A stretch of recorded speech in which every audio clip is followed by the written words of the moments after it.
వారితో మాట్లాడుతున్నాడు. వారు దేవుని స్వరం వింటున్నారు. దేవుడు ఏమి చెప్తే అది చేస్తున్నాడు.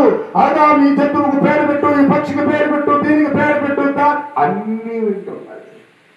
ఒక రోజున ఆ ఏదేను తోటలోకి ఒక భయంకరమైన ఘట సర్పం ప్రవేశించి, అదే సాతాను. వాడే లూసిఫర్.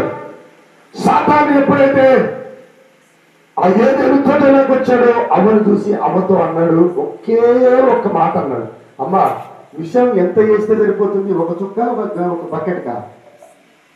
విషం ఎంత వేయాలా? ఏం పడతాడు?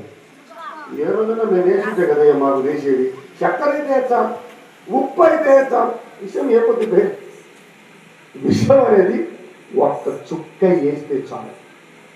ఆ అవ్వ దగ్గరికి వచ్చి ఈ సాతాను ఏమన్నాడు తెలుసా? అవ్వా ఇది నిజమా అన్నాడు. ఏమన్నాడు? అందరూ పలకండి, ఏమన్నాడు?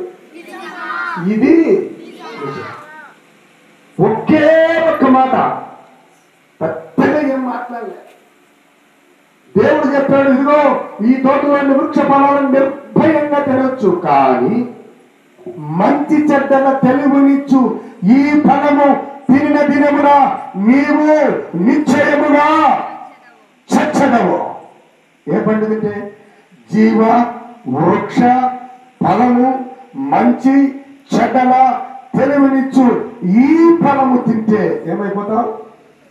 పలకండమ్మా. నిశ్చయముగా. ఎవరికి చెప్పాడు ఈ మాట? అమ్మ ఎవరికి చెప్పాడు ఈ మాట?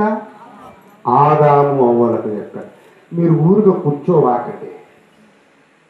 మీకు రోతంగా ఇక్కడి నుంచి ఇంటికి పోయాక కొంచెం ఉన్న వాక్యము మీ బుర్ర